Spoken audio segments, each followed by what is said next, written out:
Welcome to the Walker House, our little slice of heaven on the Pacific Ocean. My name is Chuck Henderson, and I'm a fourth-generation owner of the cabin on the rocks. Today, I'm going to talk about the maintenance projects, both major and minor, that I have undertaken since I started stewarding the house around 2004 or so. By the way, these guys are painting a sealant underneath the eaves. Having a house on the ocean has its challenges. The constant exposure to the salt spray and the wave action have had impacts. In addition, being a Frank Lloyd Wright designed house, there are unique challenges related to the design and the materials used.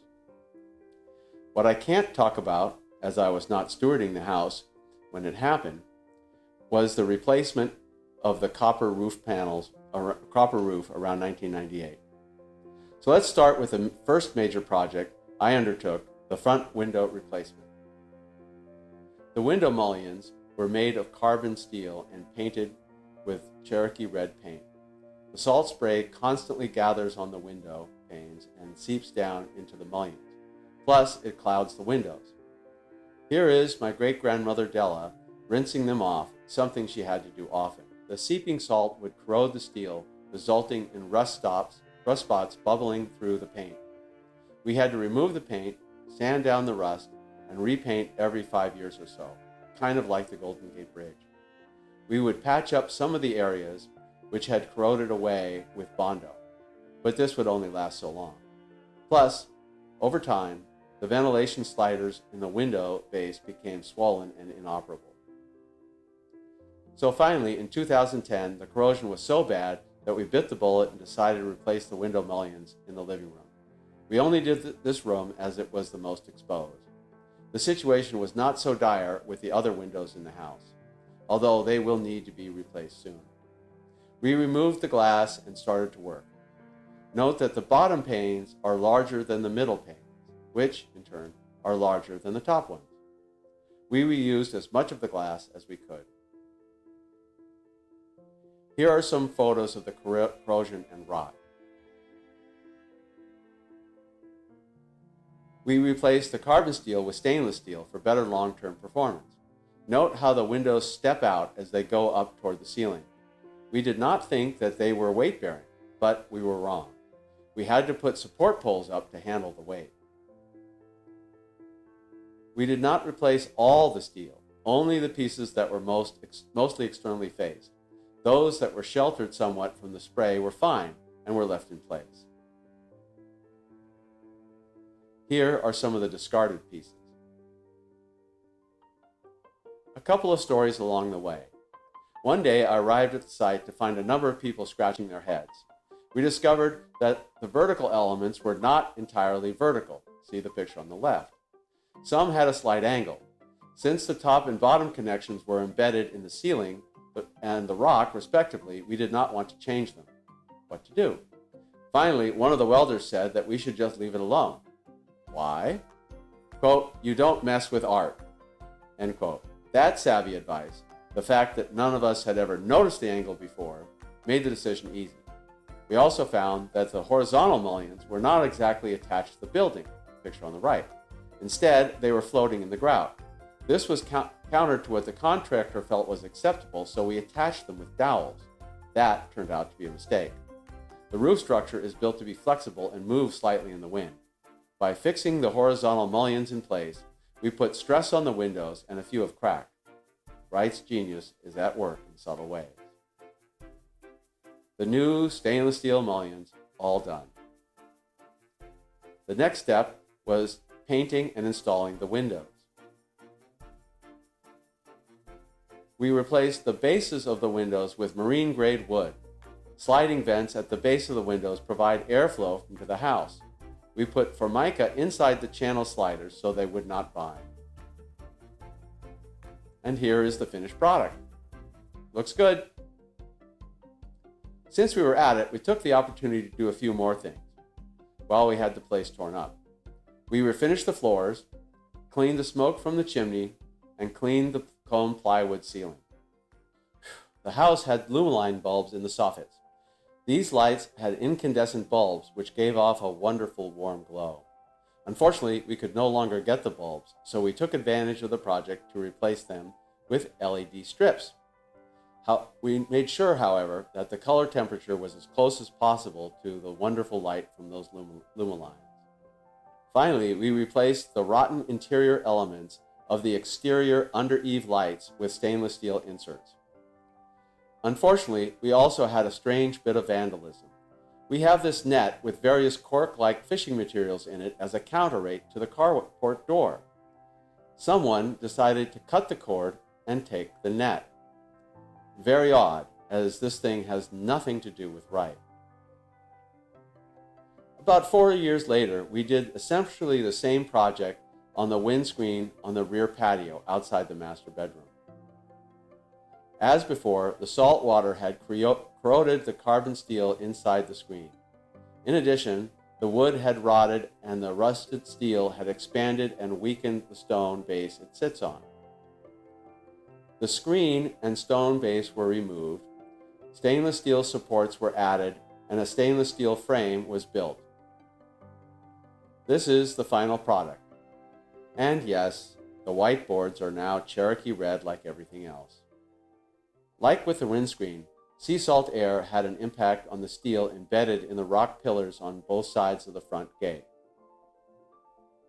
Rusted steel expands, creating cracks in the masonry. Here you see those cracks which had weakened the pillars. To address this, we took the pillar apart and removed the steel supports. We then treated and painted the steel supports and reinstalled them. In addition, we took the opportunity to do some repair work on the wooden gate. Here it is. It's like you had no idea that anything happened. Next, I want to shift into the rebuild of the ship's prow. Here is a photo taken in 1952 by Mark Mills. That is Della looking over the north or left side of the prow. The prow, as well as much of the house, is covered in caramel stone, a soft stone quarried nearby. Over 60 years, it had significantly deteriorated, especially close to the wave action. In the photo on the right, you can see the underlying base where the stone was worn away along with cracking. And here you can see the cracking from the top of the wall. We were concerned that the outer stones would start falling off onto the beach and the rocks below. People are constantly walking on those rocks around the tip of the prow. The wall was unsafe and had been for a number of years. The project was to replace the outer veneer of Carmel stone while leaving the foundation wall behind it intact. We went through and got all our permits, including, yes, the California Coastal Commission. Upon taking off some of the outer layer, we discovered that the inner part of the wall was in bad shape as well. It was built with a single layer of uncoated steel rebar. Excess Carmel stone was tossed into the concrete mix, think random desert masonry approach, which resulted in uneven cement. You could see right through it. The salt water had completely corroded the rebar.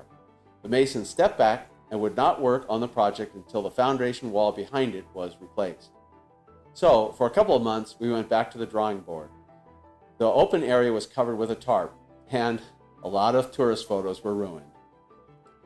The new plans called for a 2-foot thick solid concrete wall with no rocks thrown in, and a double row of epoxy-coated rebar anchored into the rock. The previous wall was not anchored into the rock, it was just floating on top. In addition, we installed 3 new grade beams tying the walls together. There was 1 grade beam there already. The city approved the plans and we got back to work. On the left, we see the rebar now embedded in the rock. We removed and replaced the wall in 10-foot sections and proceeded in a clockwise manner from the base of the south stairs to where this prow connects with the house on the north side.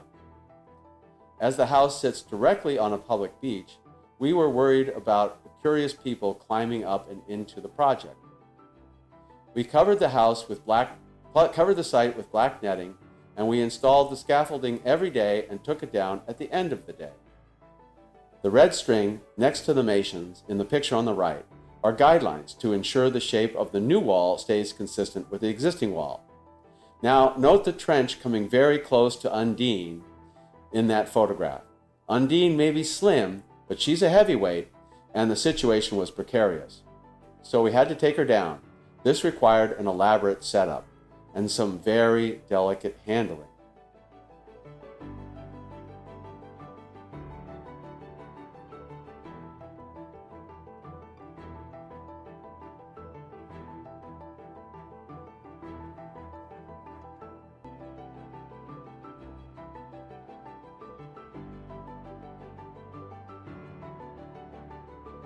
Eventually, she resided under the windows during the project.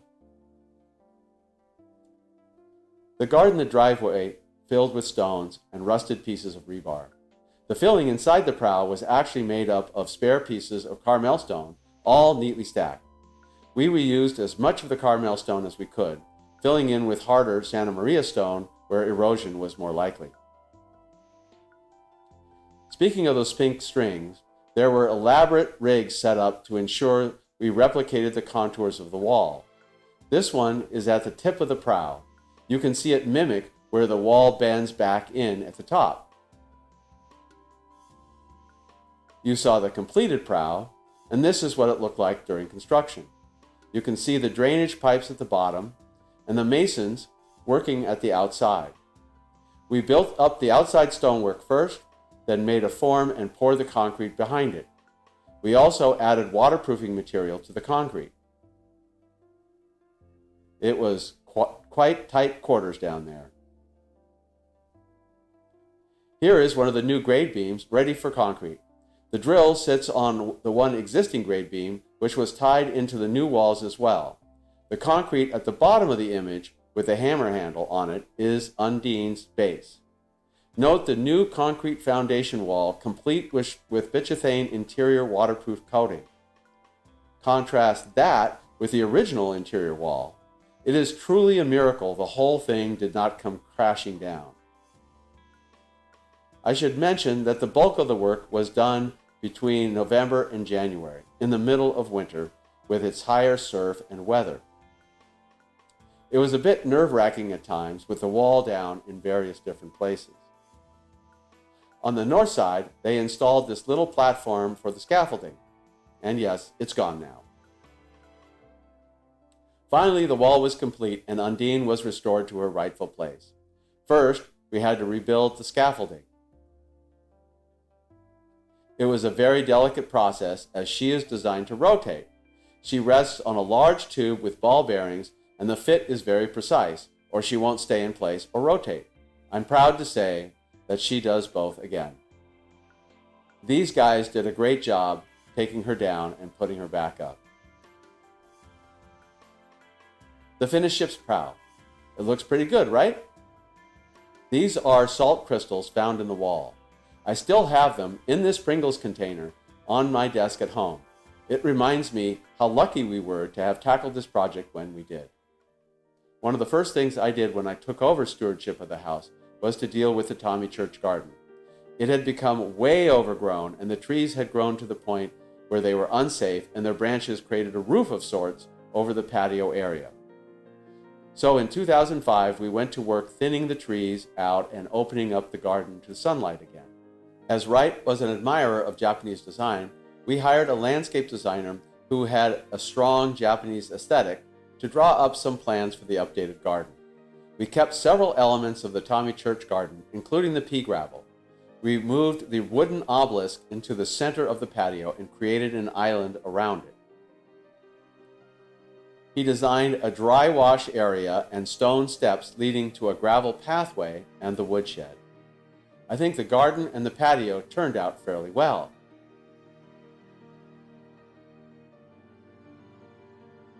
It is now much more open and filled with light.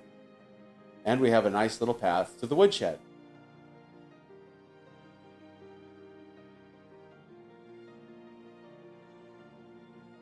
Where we keep some of those pole logs for the fireplace.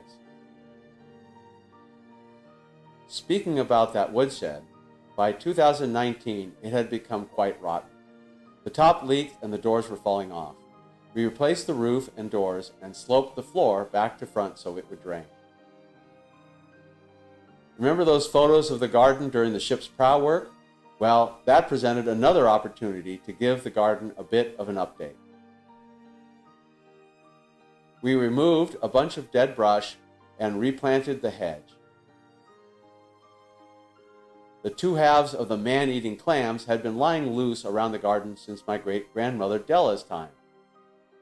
Wright had given direction for where one of them should go, but not the other. Anyway, they had long since moved. I decided that they needed to be joined together again. I worked with the same people who had moved Undine, the Monterey Sculpture Center, and created a sculpture of the two halves.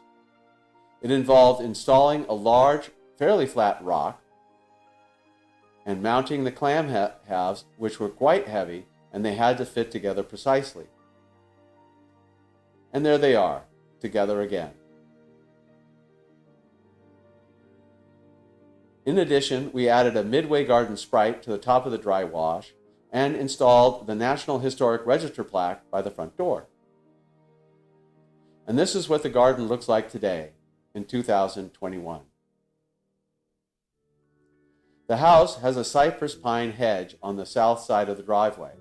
My grandmother worked with the neighbors to keep the hedge trimmed down so that they would have a view of the ocean. This is a photo from the 1990s.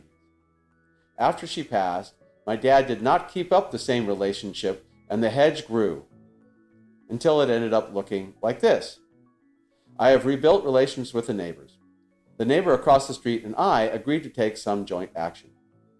He would get his view back, and I would address what had become a real problem. The hedge had grown so thick and unhealthy, a genuine ugly mess. We took a different approach, however.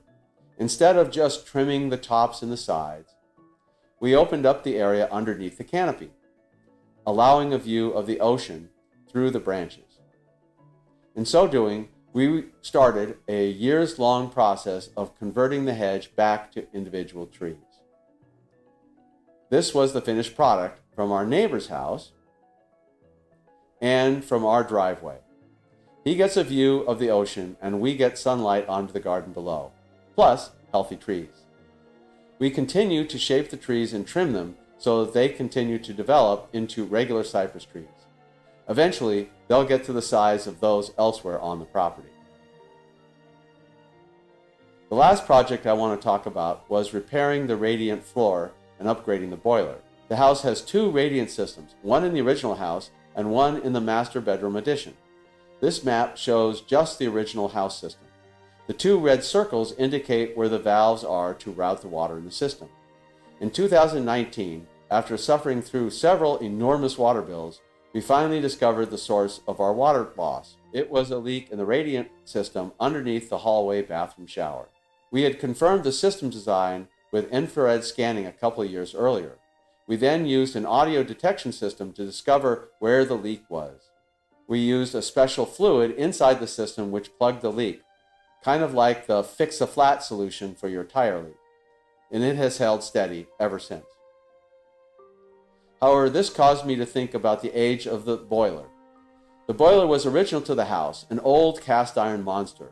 When it fired up, you knew it. So this year, in 2021, we replaced it with a combination radiant floor and domestic hot water system. It is much more efficient and takes up much less space in the utility room. It does have one of the most complex sets of pipes and valves I've ever seen. I'm glad to have professionals look after it. Looking back on it, a lot has been done to maintain and enhance the cabin on the rocks. It has been one of the great honors of my life to look after this house, which Frank Lloyd Wright called a tiny aristocrat among the Carmel bourgeoisie.